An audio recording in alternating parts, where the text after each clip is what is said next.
Hey everybody, it's Brendon Burchard, and today I'm talking about the 4 dumb things we say that prevents our own personal growth and professional excellence.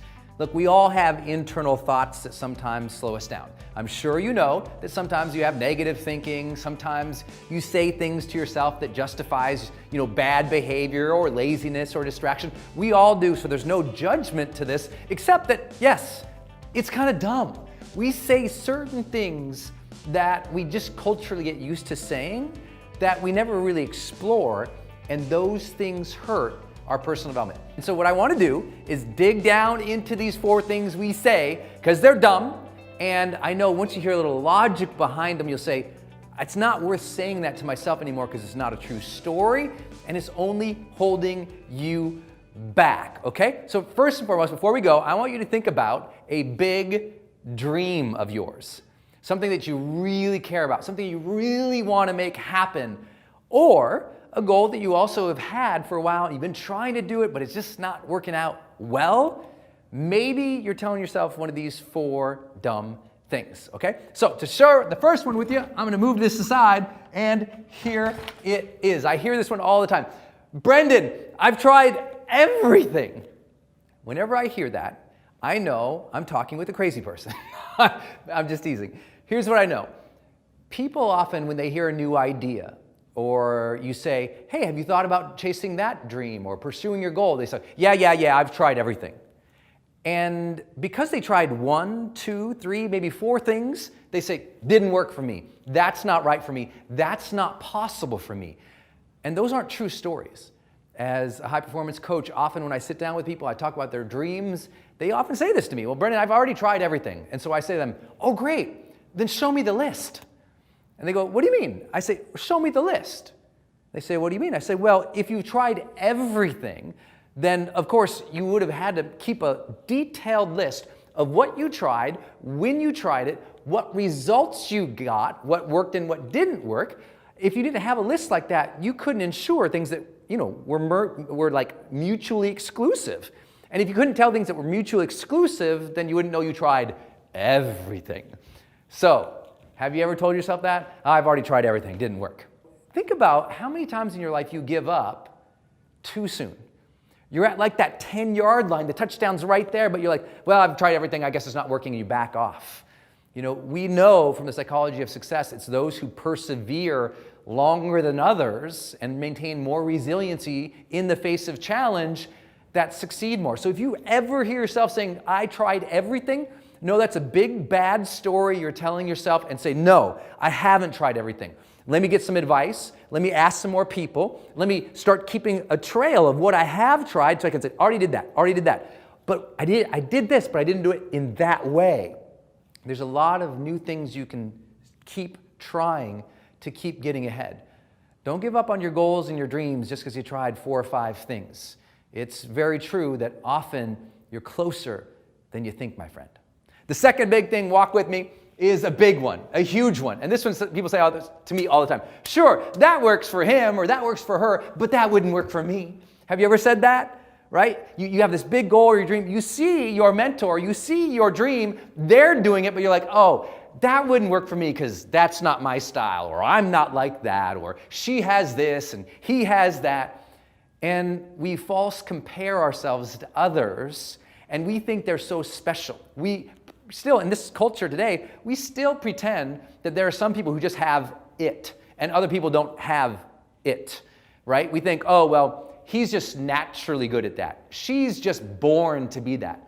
But in everything that we study, those who achieve high performance in their life, they trained, they conditioned, they practiced, they sucked at first, but they were okay with that. They were cool with not being good. And then they just kept getting better and better and better and better and better. And now you watch them today and you're like, oh wow, I could never be like that. But the reality is you could. You just got to put in the miles.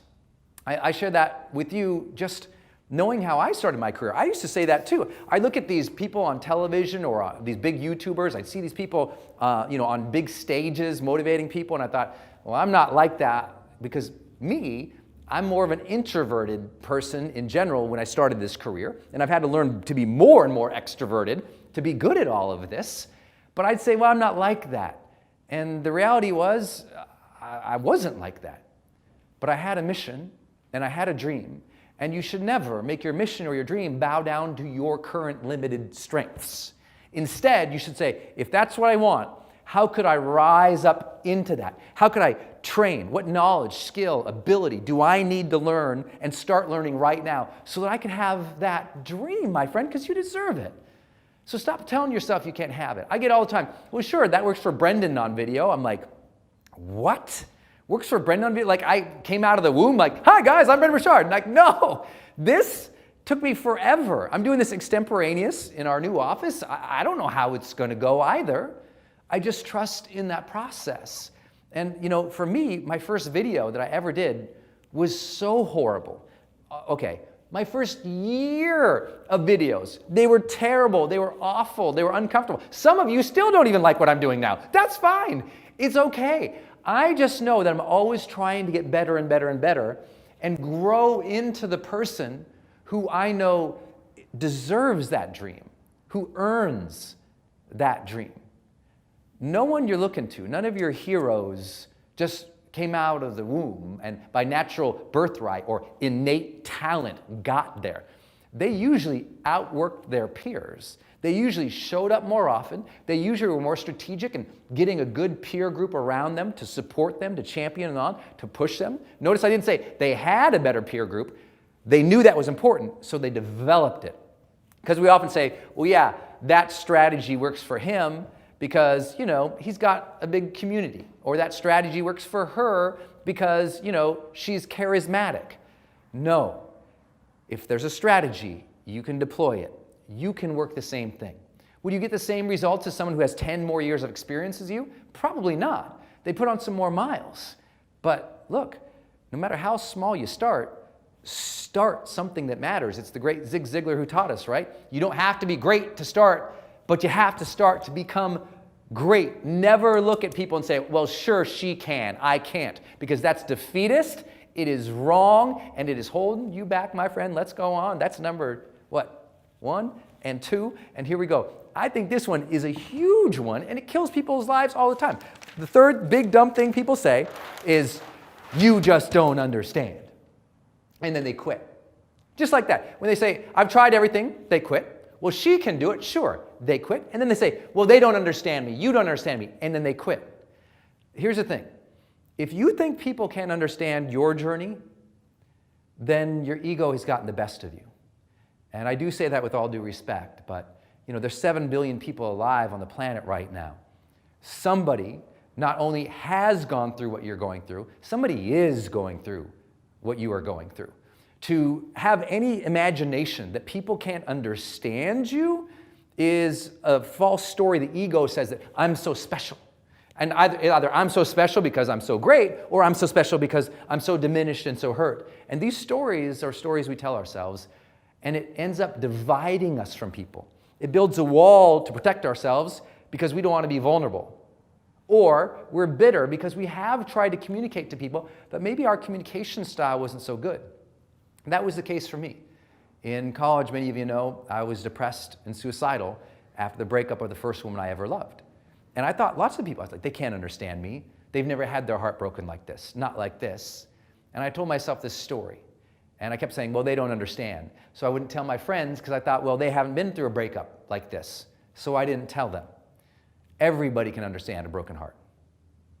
I've had to sit down with parents who lost their children to cancer and say to them, I understand this is difficult. And they'd say, well, you don't understand, Brendon. You don't have a child who's been lost to cancer.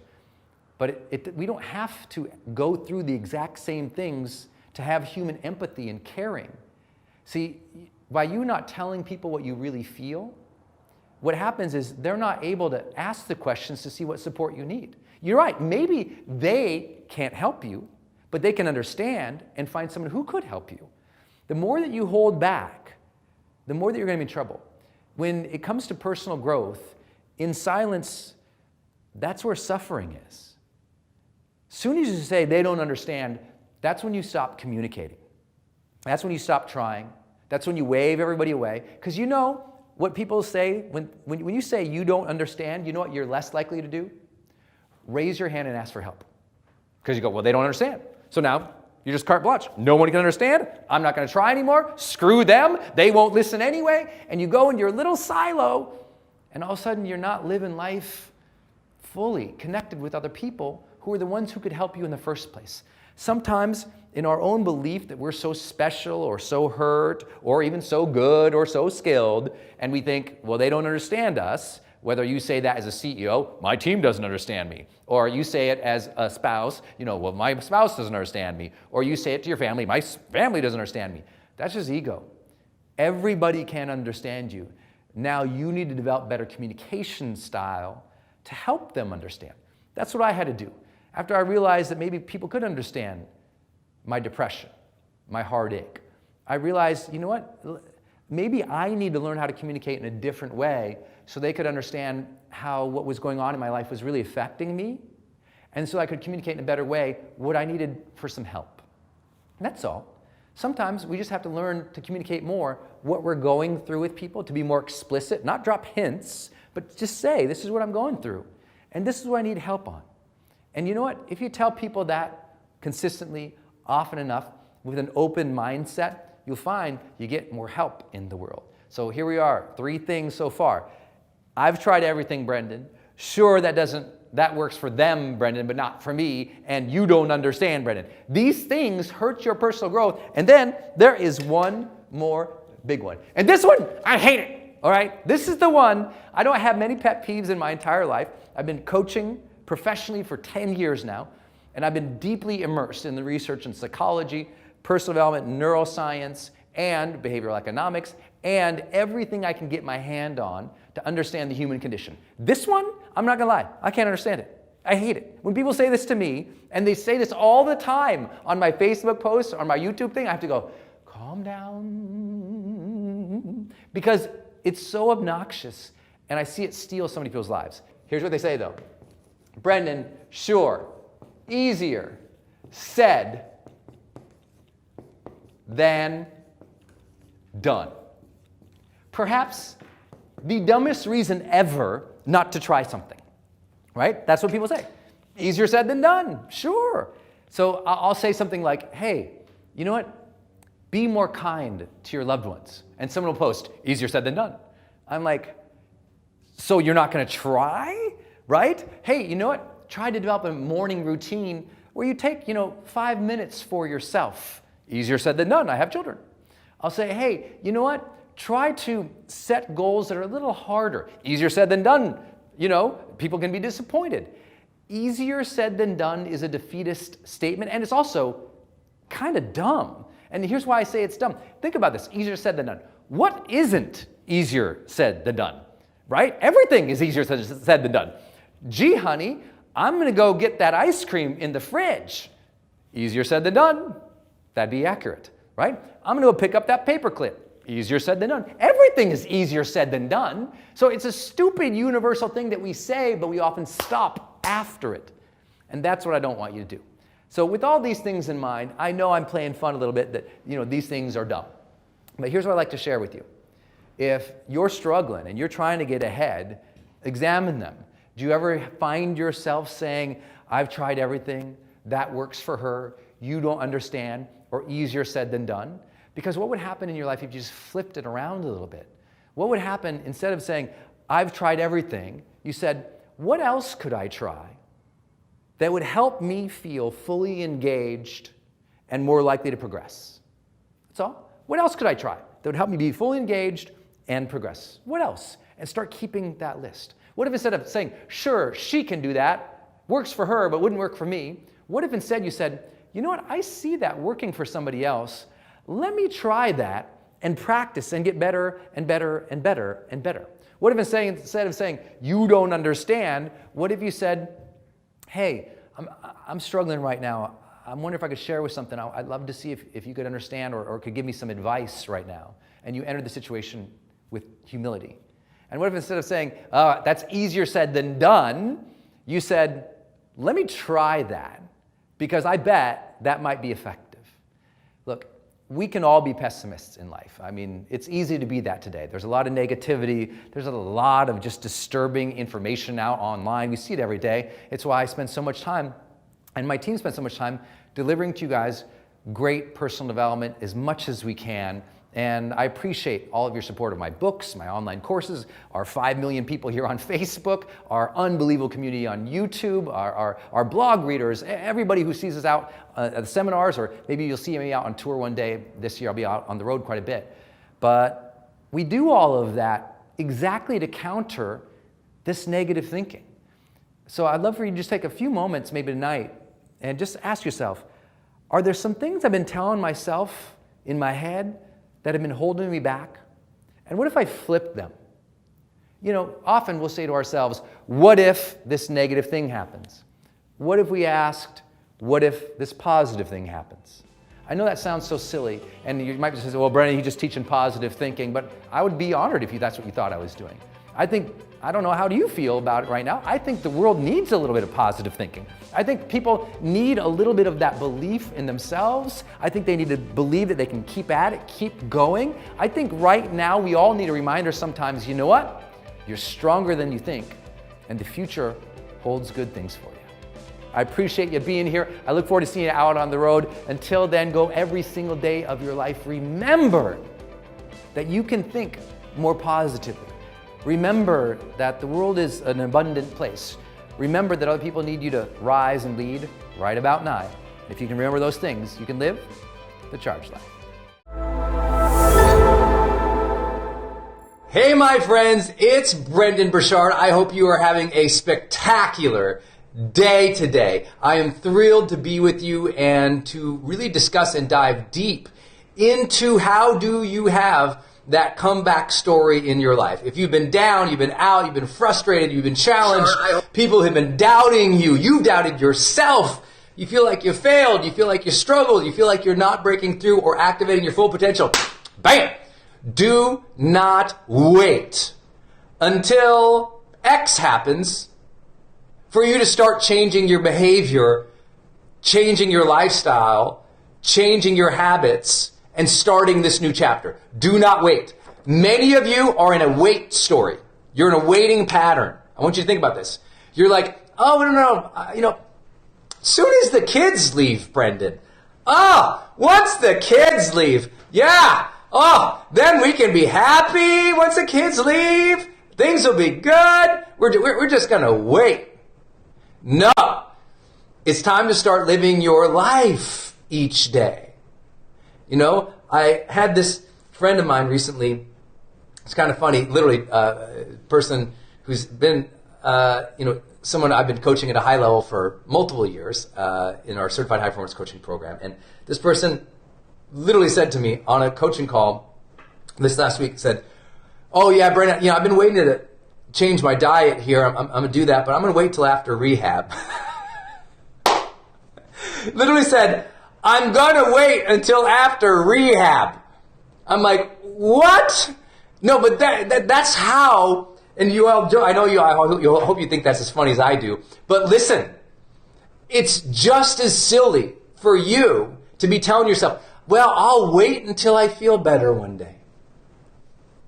I'll wait until one day, the kids leave. I'll wait until I'm rich. I'll wait until we get the new house. I'll wait until we start the new job. I'll wait until we move to the new city. I'll wait until she finally says yes. I'll wait until he finally approves. I'll wait until I finally feel like it. Do not wait until. Tomorrow is the beginning of the new chapter. Because the new chapter always begins with a new way of thinking, doesn't it? It starts with the new way of being in the world, new habits. And you don't have to wait for people to understand you. You don't have to wait for anybody to give you permission or approval. Like, you have to accept it's on you. That's where this begins. The comeback story happens when you go, it's on me, it's my choice, here we go. Tomorrow I'm going to start speaking to myself in healthier ways. Tomorrow I'm going to start eating healthier. Tomorrow I'm going to start working out more. Tomorrow I'm going to protect my time more. Tomorrow I'm going to value my wellness more. Tomorrow I'm going to do my art more. Tomorrow I'm going to be happier and more connected. It's a choice It's a choice for you. It's a choice for you. Got it? Like, at some point you have to go, I don't have to wait anymore. Some of you are waiting until you earn something, or you're certified at this, or you get promoted to that. And what I'd love for you to do in your own honesty today is ask, where have you been waiting? Like, what's that thing you're like, well, I'll do that someday. Because listen, the more that you are waiting on, the more that restlessness inside is activating. The more that you're waiting on, the things that you know you need to be, or do, or create, or move towards, the more of those, they stack up an internal dislike. You start feeling like your psychology goes, well, I want these things, I know they're important to me, but I'm not acting towards them. And what it does is it erodes your self-trust. Do you know why so many people say in the chapters of discouragement versus starting the comeback story? Because they're still living in self-distrust. And a lot of that self-distrust isn't because they're a bad person. It's because there's a part of them that's waiting. And their mind and their body in the background is saying, hey, Brendon, do these things. And my mind goes, I know those are good things, and those are the right things. But I feel bad about myself today. So instead, I'll go watch 3 seasons of something on Netflix. You know what it is. I know those are the right things to do, or that's the right way for me to behave, but I'm going to wait until she's better. You know what? It is nice to be nice, but I'm not going to be nice because look at her behavior. So I'm going to be an ass just as long as she is. And your back of your mind goes, but that's not congruent with who you are. Why are you acting and behaving to somebody else's level and waiting to be your best self? The reason so many people live in the discouragement story versus the comeback story is because of self-distrust. They're not doing now what they know they can, should. They're not being now who they can and should. They are not moving forward like they know their potential is capable of.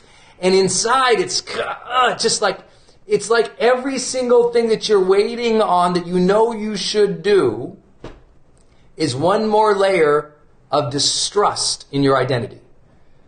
And you stack up enough waitings on somebody, things they know they should do, waiting to live their life, waiting to speak well to themselves, waiting to start the diet or the nutrition plan or the healthy activities, and their brain starts distrusting themselves. Says, you know what, I can't count on you to do the things you know you should do. I hope you guys get what I'm talking about. It's a way of hurting ourselves, is waiting. The longer you wait on the decisions or forging the character that you know you should do, the more hurtful it is to your character and your identity. Now, I know some of you come here for a lot more motivation than that, but I do believe that my role as your virtual coach is sometimes to have you look at yourself and be honest here. It's hard to start your comeback story if you can't trust yourself to wake up tomorrow and do the things you know that are right for your life. That means some of you, you've been waiting to have that difficult conversation with your spouse until never. Some of you have been waiting to ask for that thing you dream of at work until never. Some of you have been waiting to start that business or that new book or that new endeavor until never. Now you tell yourself, no, until you know these things. And what you're telling yourself is, I'm going to wait until all the perfect things completely line up. When it's all perfect, then I'll go. And your brain goes, you are so full of crap. You know you're waiting because you're scared or you're mad at yourself or you don't trust yourself. So what are you doing here, brain? You're lying to yourself, and then your heart, your spirit knows you can't trust yourself, and that's why you're not being more decisive in starting the new story and the new chapter. And listen, I know I'm teasing a little bit here today, and I try to poke fun a little bit, but I spend my life with people who are literally paying $500,000 or more to work with me. And I cannot tell you how many times this is the issue for them. And you would think, oh no, if they can afford that, they must not have this issue. I'm here to tell you, everyone has that issue. The people who I coach on the covers of magazines, my friends, they have this issue.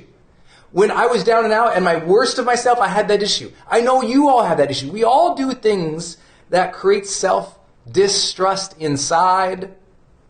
And so do not wait. Do not wait until the perfect things. So what I'd love for you to do is, you got a journal here today. And I hope you have a journal somewhere, a piece of paper, napkin, write it on with lipstick on the floor if you have to, or wherever you got to put it. I don't care where you got to put it, ladies and gentlemen. What I'd love for you to do is write out the do not wait list.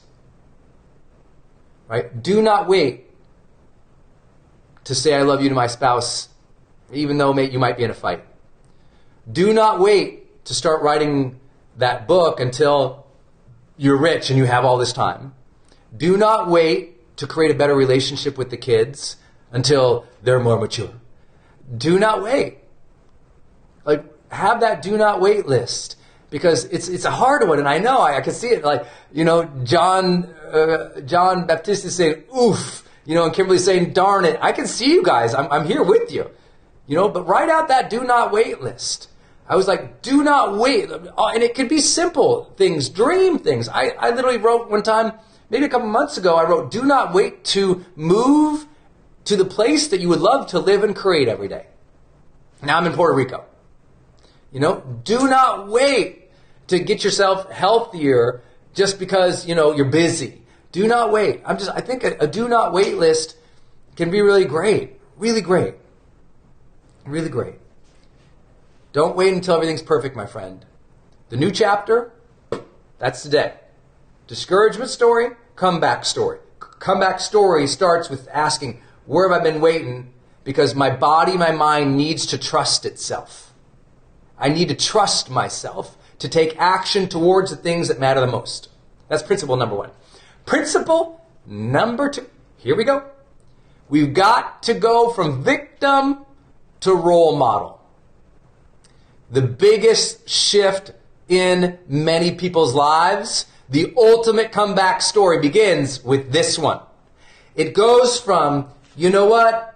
They took advantage of me. This wasn't fair. I don't like them. It was just, terrible. And listen, I am not here to say that what you have been through in your life was not significant, awful, tragic, hard. You know what? I hate when people do that. They try to say, oh no, what you've been through, that's nothing, because everyone else went through all these other things. No, I appreciate the perspective, but if you had a hard time in your life, you had a hard time. Maybe you weren't equipped with the coping mechanisms to deal with it, or the maturity, or the support. Maybe somebody really took advantage of you. I get that. Trust me. But I'm here to say there is a mental shift that goes from victimhood to survivorship, but then to being a role model. The greatest comeback stories happen when someone goes, you know what?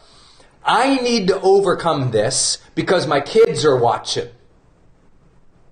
I need to overcome this because my team's going to see how I deal with this. I need to overcome this because everyone else is expecting me to blame, stop, and freeze. And if I rise up, maybe I can be a story of inspiration for somebody else, even if rising up is so friggin' hard. Even if rising up is so hard, I know that rising up might inspire someone else. Because if you can't inspire yourself for yourself, some of you will do more for other people than you will do for yourselves. Isn't that true? Some of you will do more for yourself for other people than you will do for yourself. So I always tell you, if you are down and out, that's why I always say, ask who needs you on your A game each day. It's on a card right next to my computer. Who needs me on my A game today? Because I will do more for other people to serve other people than sometimes I will. I can be very, believe it, people are like, wait, Brendon, did you just say he can be lazy? I'm like, I can totally be lazy. I'm from Montana. I can chill out on the mountain or on the lake or in the river with a fly pole all day happily. All right? I'm good at chilling. But I also know that many people don't make a turn in their life. They don't realize that if they could overcome it, they could inspire people. You know, it was one of the things that kept me going when I had the brain injury. For those, I know we got a lot of new people here, but in 2011, I wrecked a four-wheeler, an ATV. And I wrecked it in such a way that I really damaged my body. I mean, if you ever see this big scar on my hand that some of you guys have seen, I got a big metal wrist going on right here like a bionic guy. I threw out my hip, dislocated my shoulder, cracked a couple ribs, and ended up with a brain injury. And to me, as I was going through that, I was so cognizant of the fact, I was like, you know what? Because there's so many days I couldn't control my emotions. I didn't have hope for the future. I couldn't even see the future anymore. My ability to look out far in the future was kind of gone. And it was like, oh man, it sucked. There were so many days I was super sad because my emotions were all over the place because of the injury. It was an awful experience. But there weren't too many days that I lost perspective in such a way that I never really forgot that, you know what, someday I'm going to have to explain that I had a brain injury, and I'm either going to go, gosh, I had it and my life still sucks, or I'm going to say, you know what, I had it and I did everything I could to come through, even a physical limitation like that. And it's not in any way making myself, the hero of the story, because some of the people who inspire me the most, I have a friend who, literally cannot walk, lost use of both of his legs in war, and he's one of the champion wheelchair basketball player guys, right? And, for years and years, he was miserable and sad and hated himself. And obviously, to lose the ability to walk, to become paralyzed. But he just said, you know what? I'm not going to be the person who goes through this and gives up on life. I'm going to get the training, the support, and do the work to try to lift myself into something, because it's the choice we get. We're going to give up and check out, or we're going to work hard and rise up. That demarcation line, discouragement to come back.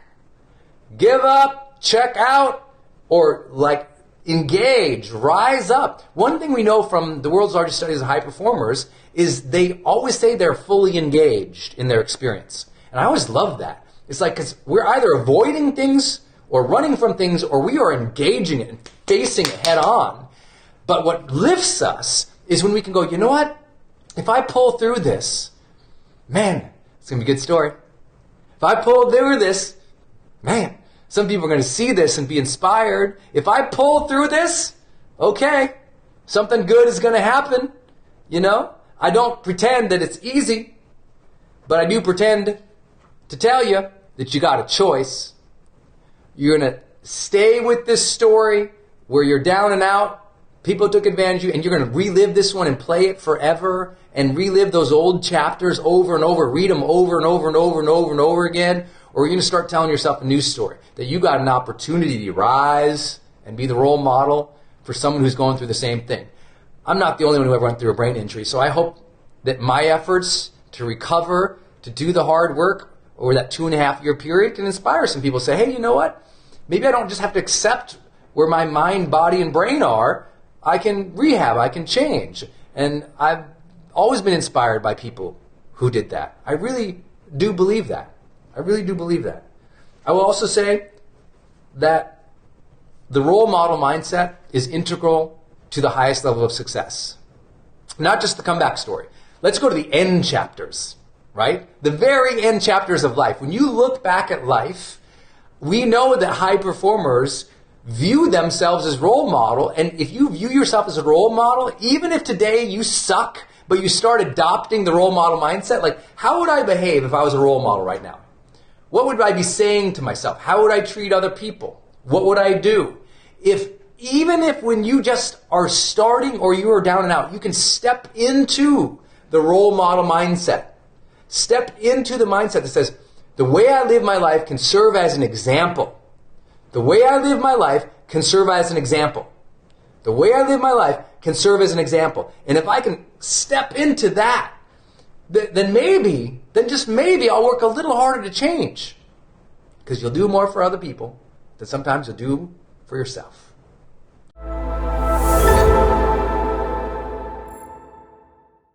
Ambition. But too many of us back away from it because it got made bad, right?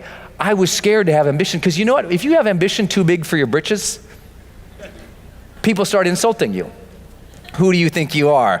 Oh, you think you can do that? You don't even have any skill at that. You think you can do that? You haven't even had their training. You don't have the degree. You don't have the experience. You don't have the background. You don't have the social following. You don't have the environment. You don't have the money. You don't have the bank account. You don't have the credit. You don't have... And people start puking on you when you share your big dream with them. You're like, hey, look, no, listen, I'm trying to go up here. This is where I want to be, right here. I got this dream. It's huge. I got this ambition, this dream, this hunger for more. And immediately people seek to see whether or not you are qualified. And they judge you based on your past of qualification versus your present of how you show up. I don't judge anybody on their past. Actually, let me see how you show up right now. Because everybody in this room, how many of you all screwed up a bunch in your life? I mean, oh man, I'm such a screw up. It's so great. We're all screw ups in some ways or another. But how are you showing up now is the question. How hard are you willing to work now? What's the discipline you're willing to put in now? Yes, gain that knowledge, skill, and ability, but your ambition, everything I do, everything you see me do at a public level, I had the ambition for a mission, but I didn't have the skills to do any of this.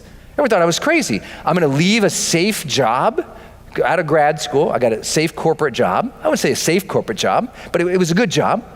And I liked it, and it was a good job, and it had a very clear path to rising. And I had something else I wanted to do. So I quit that job, and everyone else said I was crazy. I wanted to go write books. I had never written books before. I didn't know how to do that. And then I decided my first major book was gonna be a work of fiction, a book called Life's Golden Ticket. And I'd never written a parable before. But I remember reading The Alchemist and being so inspired by Paulo Coelho's The Alchemist. You all read that book? I hope you all read that. It's now the 7th most read book in the history of the world. It's unbelievable, right? So and the longest running book on the New York Times in history is now The Alchemist. And I remember reading that book and I thought I related with the storytelling in it. And I wanted to write Life's Golden Ticket, but not tell my story, my accident, but rather tell the story of a character going through change. And I got this blessed meeting with a big famous author in San Francisco. And I was so excited. I mean, because I've been wanting to write. So I went and had this big meeting with this big fancy author. I wore a suit and I got all dressed up and I was so nervous. And I sat and I talked with this person. And he's hearing me describe very passionately why I want to write this book and what my life's message is about second chances. Because Life's Golden Ticket is really a story about second chances. And so I want to tell a story about second chances. And I was so excited. And I'm telling him, and he goes, so wait, this is your life's message? I go, yeah. And he says, you're really passionate? I go, yeah. And he goes, but you've never written fiction? I go, no. And he goes, Brendon, I'll never forget, he goes, Brendon, do not risk your life's message on your freshman effort at fiction. Fiction's hard. I admire that you want to write this book and that's your dream and that's your ambition and that's your goal, but you don't know how to do that. Ambition's really hard. People go to writers' conferences for their lives. They get creative writing degrees. Like he said, everyone in this building, I mean, we spent decades trying to figure out how to do fiction and you're just gonna come and write this fiction book. I don't think that's a good idea. I think you need to write a nonfiction book. And what happens is we have this big aspiration, but because we don't know the how, sometimes someone tells us you don't know the how, so what do? If you don't know the how? Yeah, you minimize it. You drop it back down to here. Maybe you drop it back down to here. Maybe it's like here. It started up there, but you didn't know the how, and you let other people drop that down. So I listened to the guy. I said, okay, I guess you're right. It's true. It sounds logical to me. I don't know what the hell I'm doing. So maybe I shouldn't risk my life's effort. So then I spent 2.5 years struggling in San Francisco, trying to write Life's Golden Ticket as a nonfiction book, and it was like pulling teeth. I couldn't get it, it wasn't working. And then it was so frustrating, and I was like, I need to figure this out, because it was the time I was about to leave my job and everything, and I was putting everything at risk. I said, okay, the timing all turned out, went back to my childhood home where I grew up, tiny little home, tiny little bedroom, writing on my mom's sewing room table at the time to complete the book. And in 18 days, I said, you know what? I gotta stop trying to write the book they told me to write and write this book that I feel like I should write. And I started all over from scratch, complete scratch. 18 days, all I did, I got up, my mom made an amazing big breakfast. I'd eat a big old breakfast, and I'd write, and I'd write, and I'd write. My dad would come home from work, we'd go play racquetball. I'd come home, I'd write, and I'd write, and I'd write, until it was so dark and my eyes hurt, it was so late, and I'd get up from my desk, and I'd walk around my childhood neighborhood where I grew up, and my school, and my elementary school, and the playgrounds we'd play in, and then I'd go back, go to bed, I'd get up, and I did the same thing for 18 days. That's it, 18 days. And at the end of the 18 days, Life's Golden Ticket was done. Submitted it to, thank you. It was 18 magical days. If you've ever read the book, there's a huge surprise at the end. I didn't even know that was coming. I did not see that come. I mean, sure, so however shocked you felt, imagine me, I was writing the book.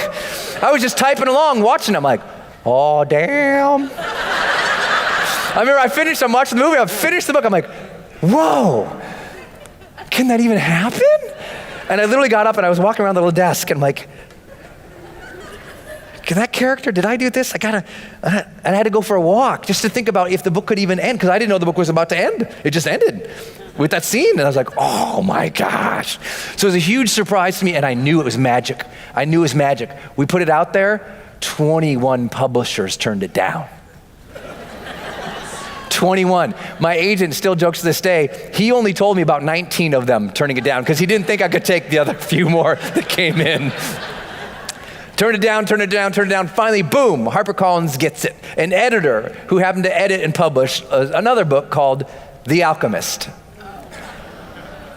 fell in love with Life's Golden Ticket and gave it a shot. We put it out there, and I got this dream to be this big author. I'm gonna go.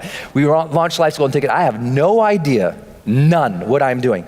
Put the book out there. We get a bunch of quick early hits because I had all these promotional partners in these nonprofits we were donating money to who supported the book. Got it out there, boom, charts on Amazon, really great. Next week, no one's buying it.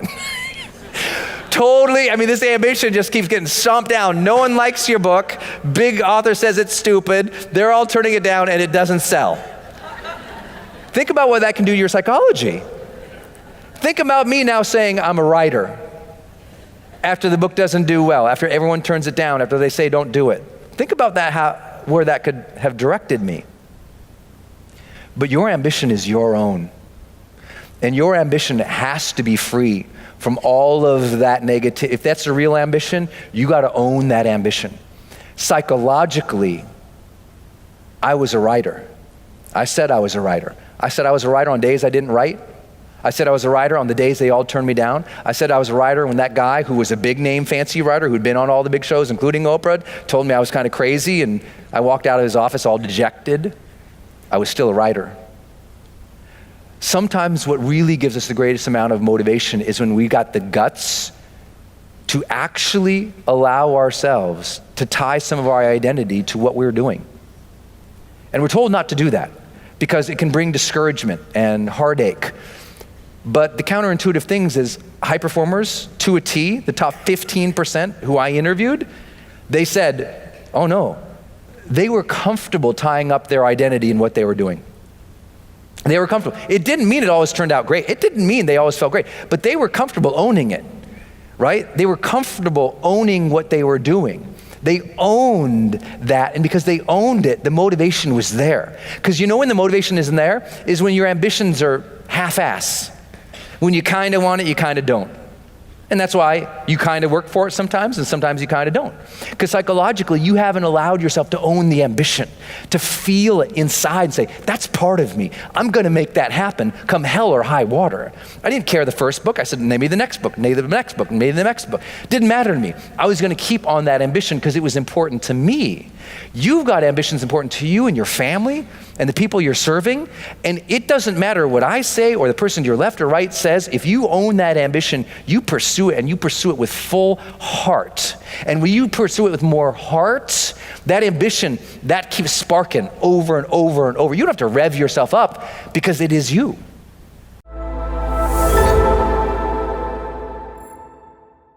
This is going to be one of those sessions where you go, got it.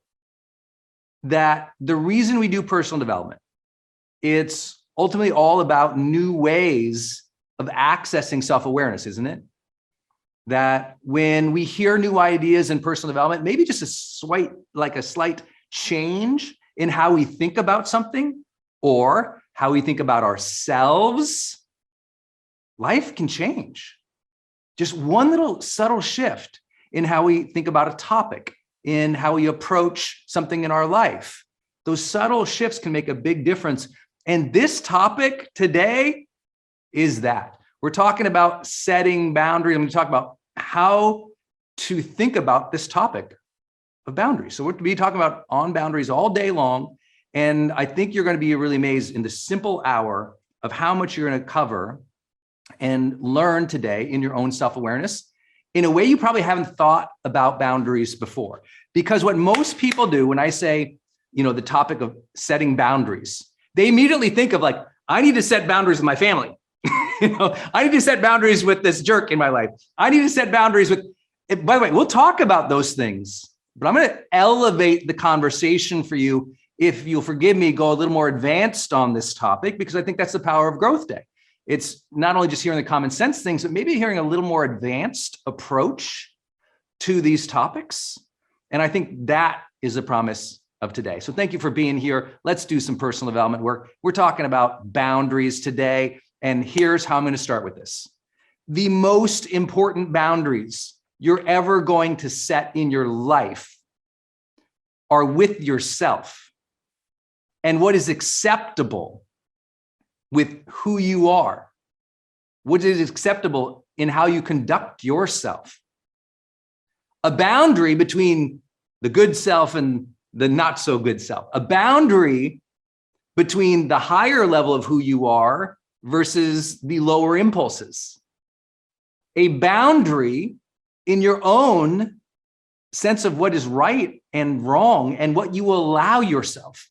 In other words, we're going to go into the conversation of standards that we allow in ourselves and in our lives. And I think when you think about a boundary, not just something between you and another person, but in your own mindset about what is allowed or not allowed, I think this could be a game-changing conversation today. And I'm gonna jump right into it because I don't want to speak conceptually for you here. So let me talk about some important boundaries in your life. I'll talk about 3 huge internal boundaries. Then we'll talk about the standards that we allow in our life that may be really hurting us or accelerating us.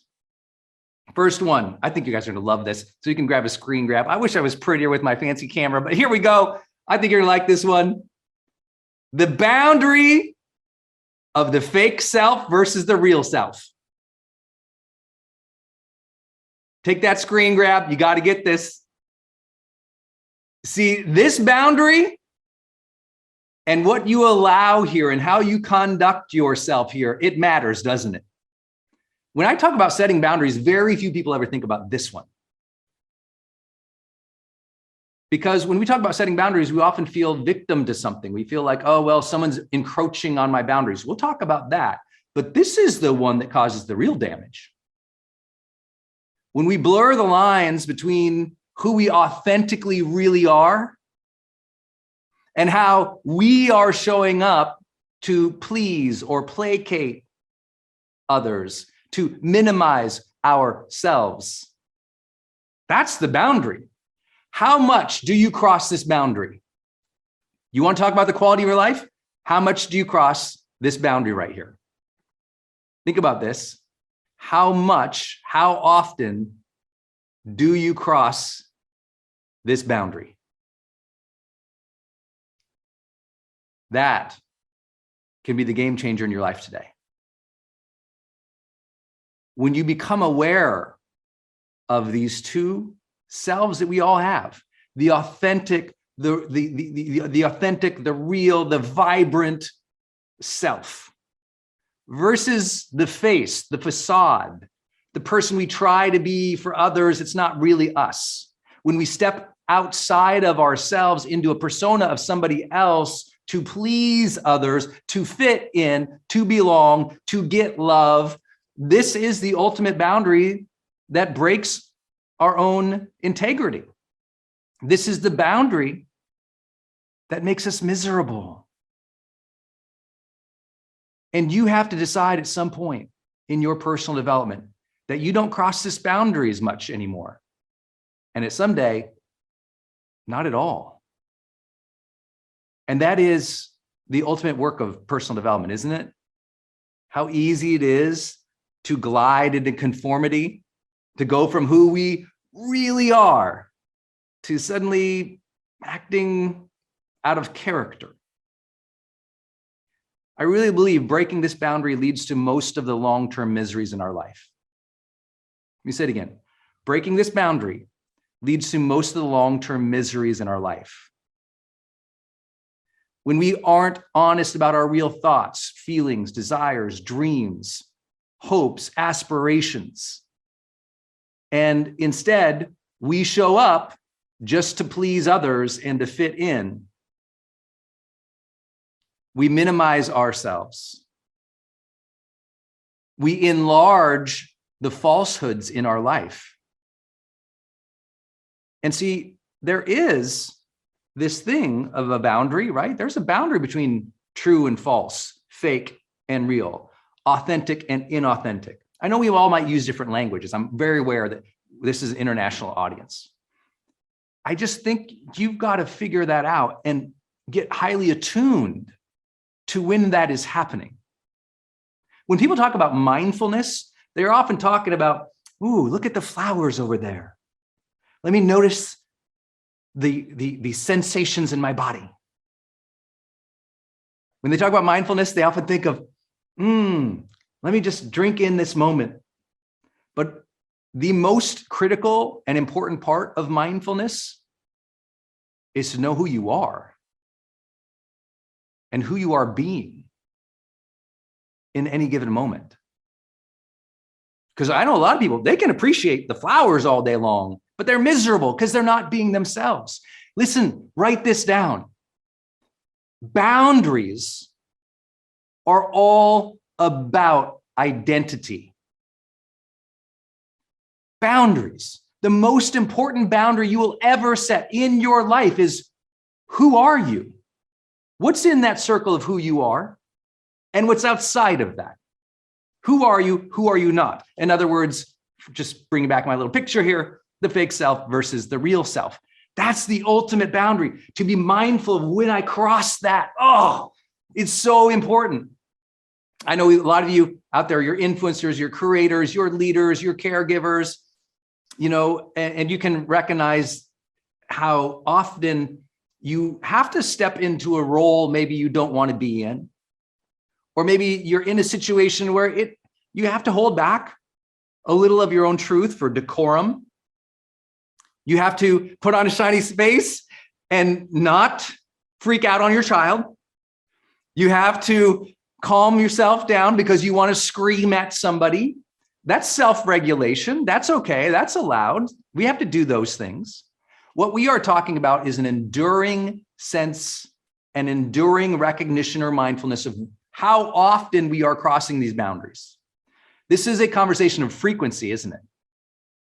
Because sometimes we have to do a certain behavior that's appropriate. We're going to talk about that later.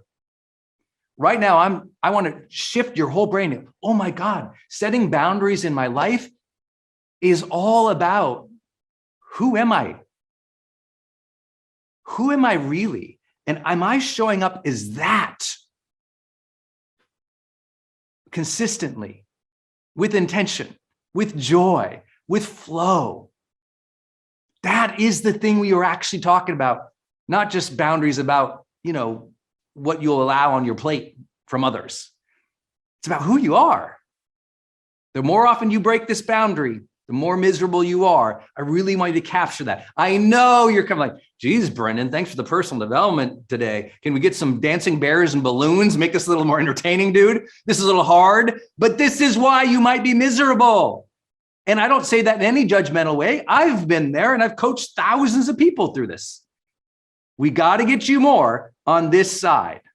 We've got to be aware when we break a boundary, who we are not. Very key. You want to change your life, you also become vitally aware of this other internal boundary. And this is this one. Your old self versus your new self. You got to know what happens is you have these patterns or these habits, these ways of thinking that were shaped by others. You have this old identity and you have the new you, who you are today as a conscious, intentional, living adult, right? This is when you drop into your childhood fears and concerns. And this is when you are in the moment as an authentic, conscious adult, right? I know not everyone loves this language, but I think it's important. And I've had to say this, listen, just for context, I know so many people are new into GrowthDay here, but I've been coaching people one-on-one for 16 years of my life, 16 years. I've worked with people from all walks of life, 100+ countries. I've had the blessing of so many millions of people going through our programs and getting immediate feedback, but also I do this one-on-one with people for 16 years. And sometimes as a high-performance coach, I have to push a little bit. I always say I'm paid to push. I have to sometimes jar people or help them see themselves or recognize something.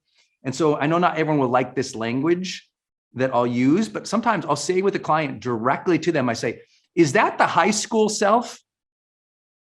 Or is that you as a leader? And what I'm helping them recognize is this versus this. There is an old part of you or old set of patterns or habits or beliefs that you have to be aware that might not serve you, and they cannot break the boundary into the now. Who knows what I'm talking about? Anyone? Does this resonate with anyone? I see. Okay, good. You got to know when that boundary is broken. Oh, my high school self just walked up into this room and smacked everybody in the face. You got to know. You got to know when you lose it. You got to know when that childish, smaller, older, less competent, less secure you shows up in the moment, breaks the boundaries of time. The time zone boundary just got broke, right? Time zones are a boundary of time, aren't they? That's what a time zone is. It's a boundary of time.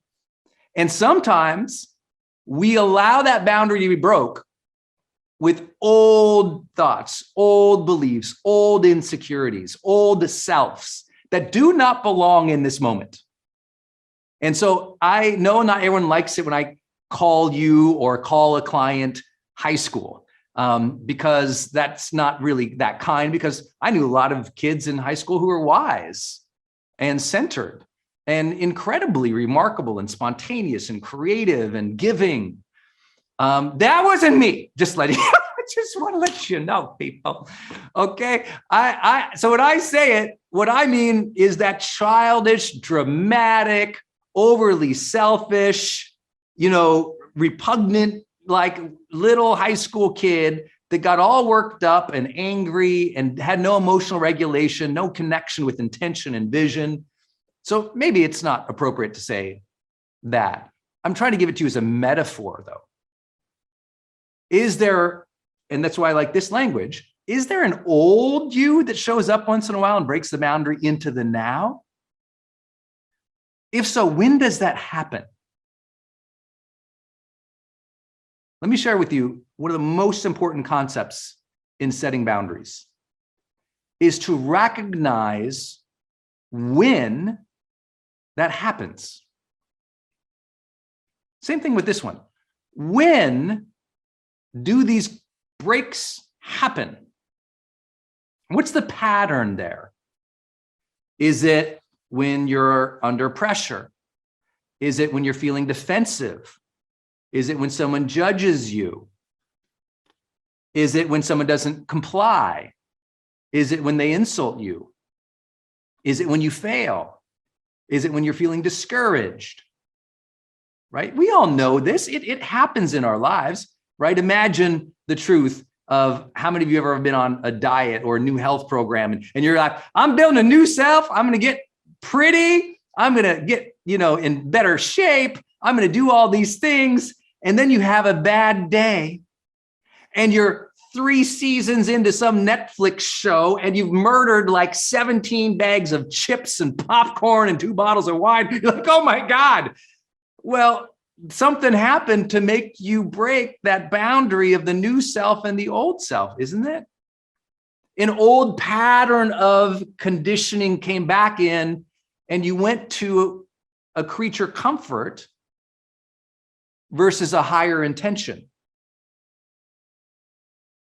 You went to a creature comfort instead of a higher intention. You knocked out that conscious, willing, forward-looking part of you, and you went into coping zone, and you might have went into an old coping zone. I got to know my old coping zones versus my new coping zones. The way I used to cope might not be appropriate in this relationship, in this career, in this role, with this person. Are you guys geeking about this?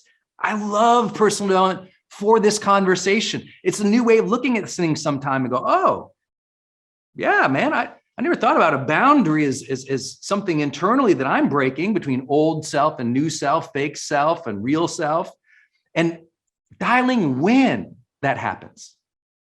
This is why I really want to encourage every single one of you. Please, please, please make sure you're going into your GrowthDay app and using the journal to capture what's going on in each of your days, to capture your feelings, to capture when you break a boundary, to capture how you wish you would have shown up, led, performed, interacted, or communicated.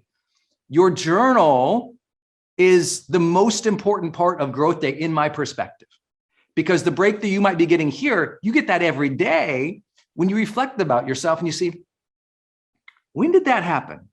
When did I go backwards? When did I break the time zone here of old self, new self? What caused me to cope that old way versus this way? It's in thinking about it that we discover ourselves. It's in self-reflection that we discover our future self. It's in self-reflection that we discover our future self. This is the power of journaling. This can be your day for personal growth. This can be that day you committed to and you remember and you go, that was the day I got myself a community. I got better coaches. I committed to making my life the absolute best that I could. This is that day. Make today your growth day. Click the button on this page and sign up right now.